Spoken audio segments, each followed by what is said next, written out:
G'day and welcome to another episode. My name is Daethstro, the Aussie Geek, and today we are looking at Beast Wars Rattrap.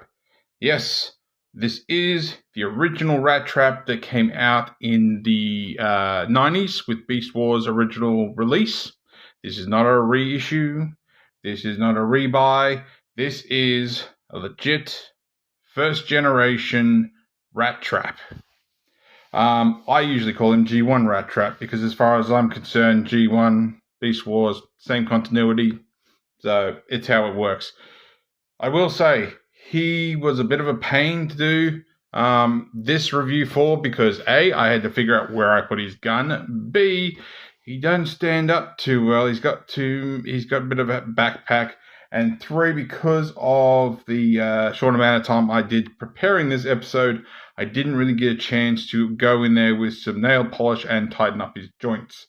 Not that his joints are bad, but he is back heavy, so he is prone to falling over. You would, of course, if you'd watched it, would have seen him in robot mode and beast mode in the Tasmania Kid review that I did some months ago. But I thought, you know what? Let's do something different. Let's go look for a older figure again. So I thought, you know what? I'm going to dig out the gun and I'm going to actually do a review on Beast Wars Rattrap. And I want to say that I was probably in the start of high school when this guy was out. I remember going down to my local toy store that's now long gone. And Machine Wars or something like that? Megatron was out. I got him, and I've got him somewhere in multiple pieces, which I might do a review for in the future if I found all the parts. And Beast Wars was the thing. So G1 was long gone, pretty much. Machine Wars was the so-called follow-up, which didn't really go very well. Beast Wars, of course, was brought in to take over from G1. It was going to be a whole new continuity, new toy series, everything. We got Optimus Primal and all that. Sadly, don't have any of those. I did get the original Iguanus, I think it was called. And of course, I've already shown off Quick Strike in the Tasmania Kid review as well, which I might actually do a review on it too if you're interested. But yeah, I liked the idea of the toys, and in later life, I did come to accept Beast Wars. I think a lot of us G1ers fans really do. We come into realizing, Beast Wars is what kept Transformers alive. G2 failed. No matter what people tell you, G2 failed. I can even still remember at the time getting this figure and whatnot, I was still trying to convince my toy store owner to get me the remaining G2 Combaticons. But my young brain didn't realize that you have waves.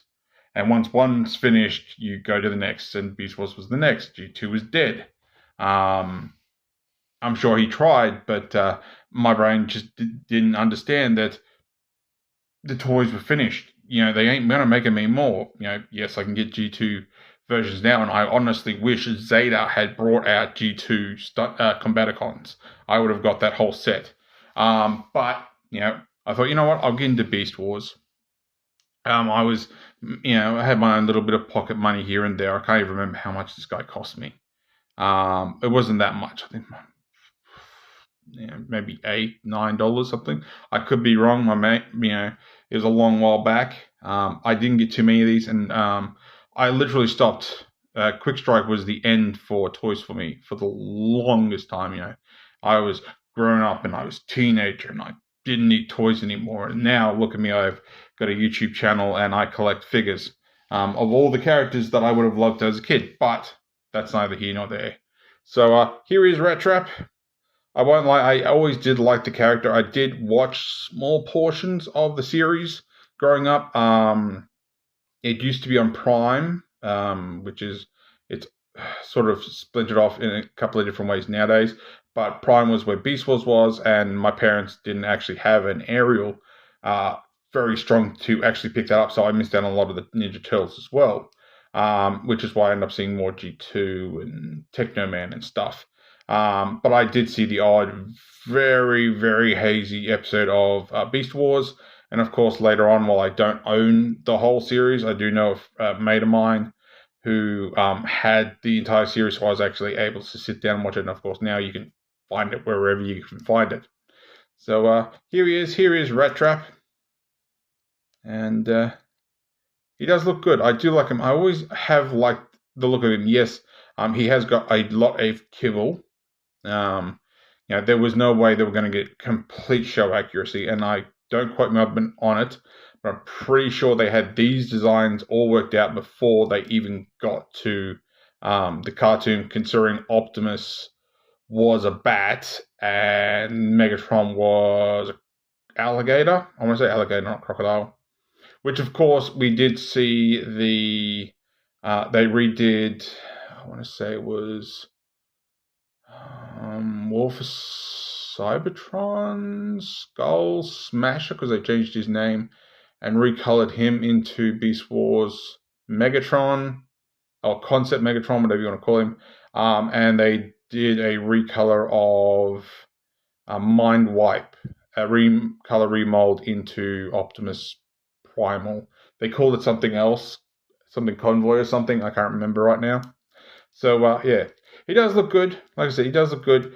And of course, you started getting things in this line that we barely had. We had hints of it in Machine Wars, but these guys, started really taking the cake when it comes to transformations. Joints and articulation and ridiculous amounts of movement and thing that you couldn't actually do in your G1 figures. My feet, now that I'm looking at it, I realize they're angled actually backwards. So yeah, so he does look good. I don't know why, but I always liked Rattrap's exposed brain. Just something about that was cool. And like I said, I did like the character.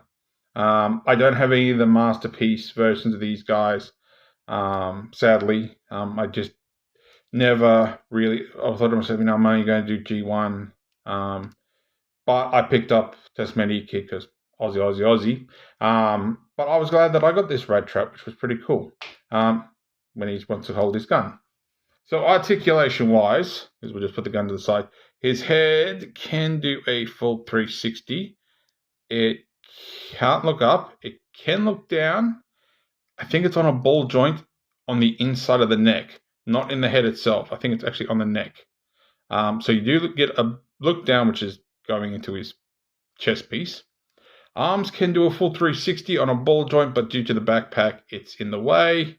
No bicep rotation, but you do have elbow rotation because of the ball joint at the elbow. Elbow gets you that far.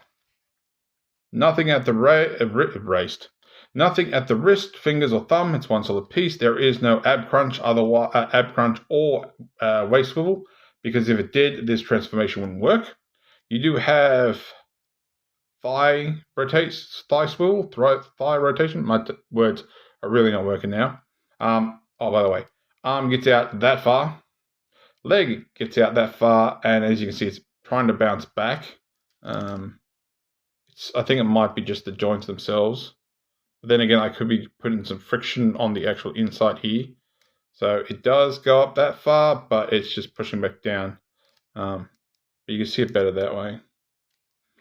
You do have knee joint that bends that far. You do get knee rotation because there's a ball joint in the knee. Nothing in the ankle tilt, nothing up or down. But as I said before, it actually looks like his feet are designed to be, his legs are designed more to point backwards. So instead of straight forward like so, it's designed to go more backwards, maybe to assist with the backpack, but it doesn't overly help that much. So let's get this guy into beast mode, and we can put his gun away. He does have weapon storage. You slide these two pieces apart, and you lift up his arms. And I won't lie, I forgot how this worked, but you have this side, and you can slide that in there. And you have this one, and you want to rotate it so that the barrel is going to be sitting above here. And that just slides. If I got the think I got the right one. No, I had it upside down. I knew I did. So you want it so the actual barrel is pointing up and the hinge for the gun is pointing down. All right, transformation or maximization. You take the two ports in his hands and you have these two tabs and they just sit down on there so they'll lock into place. I think I got it. Yep. Now, this does, when it maximizes, it's not a move things around transformation. It's actually a spring-loaded gimmick. So you pull out the tail a little bit, and you start flipping this down, and you'll notice that the outside shell starts closing, the legs start moving up, and the head starts moving into place, and you have these two tabs here, if you can see them, right here. I'll try to focus. They will actually go onto the inside of the body to lock his tail into place and just get things where they want to be. Straighten his tail out. You can push his feet into his butt a bit. And there is Rattrap in his beast mode. And he's come a long way. I have seen pictures and whatnot of modern Beast Wars figures. Like I said, I never really got them out of the kingdom. I never got those collection going, but he is a nice looking rat. Yes, he is for the most part a shell former. I want to call it a shell former since the shell just forms around him. But he looks amazing. He really, really, really does. Articulation goes straight out the window. And of course, you have quite a bit of display there. But he does look really good. This is literally how I have him displayed on my shelf at the moment next to Tasmania Kid. So he is a decent sized rat. So as for size comparison, here he is with Windblade. Go back a bit. So, tail from nose to tail, he's as long. I'll flip the camera up a little bit. He is actually as long as Windblade. Obviously not as wide or whatnot, but he might just be a smidge taller though. So there is that. You do have a teeny tiny bit of articulation in this mode. You can wiggle his tail up and down. His feet are on ball joints. I think it's ball joints. It might be pins. Is it ball joints? It feels like ball joints because they do wiggle a bit and they definitely do go round and round. I am seeing mushroom pegs in there, so I'm not 100% sure and I'm not popping them off to find out. So you do have rotation there and a little bit of up and down, a little bit up and down and rotation all the way around. Head can't move, otherwise you start moving the transformation. So there we go. But everything is, hidden away. Yes, you've got gaps everywhere. But honestly, if you were new to this, you'd be like, what's the deal with that? What do I fold out? It's, what would you call it? It's giving hints of 1 and 2 step changes that would come later as the main gimmick. I know that Iguanas did something similar. Quick Strike doesn't, and I did have Waspinator, but he's in a million pieces, as Waspinator should be. But I don't remember him having an automated transformation gimmick. I think it was just what would you call this? A deluxe figure. I can't remember what the Beast Wars equivalent was actually back at the time. So there we go. So he is a lovely looking rat. Yes, he's got a giant gap under his mouth, but that does look quite savage. So there we go. All right, let's get this guy maximized back. So all we're going to do is we're going to flip this up. So we've untabbed that and just let it all fold out. Of course, my shoulders are getting stuck because the arms are actually connected to the shell, not the actual body. And everything just lines up. And then, of course, you just take the hands off the pegs. And then, of course, you can take the guns from either side and fold the tail in. And if you're super duper duper duper lucky, and I bet you I'm not, because I know my left leg keeps sliding outwards. Come on. Come on. I bet you I can't get him to stand again. Come on. Stand, rat. I would use the tail, but all that's going to do is activate the transformation, so I can't even use that as a third leg. Come on, Rattrap. Almost. Oh. Those legs just want to keep sliding backwards. Oh well. I'm just going to hold him because otherwise it's going to take me another 10 minutes trying to get him situated. So there is that. So as for size comparison, here he is with MP10. So I apologize trying to do this one-handed. I'll bring it back a little bit. So there is Rattrap, and I can't quite see the camera from where I'm seeing it. Honestly, that is a decent scale. He should be smaller because the Maximals were tiny. I don't care what the War for Cybertron series shows.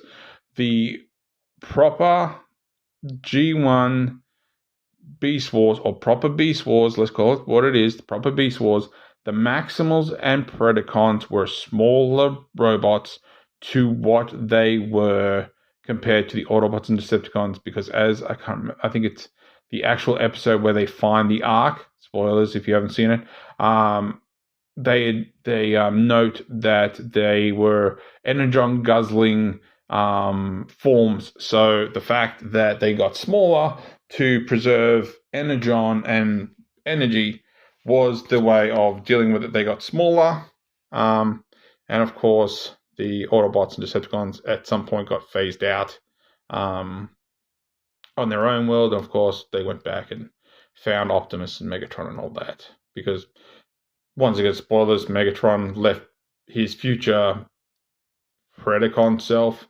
unknowingly a way to get back and hopefully defeat the Autobots. But trust me, go watch the Beast Wars series.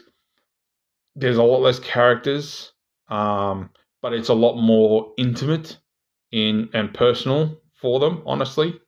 So there we go. So if you like this video, give me a thumbs up. Can I just stand? Nope, you're not going to stand for me.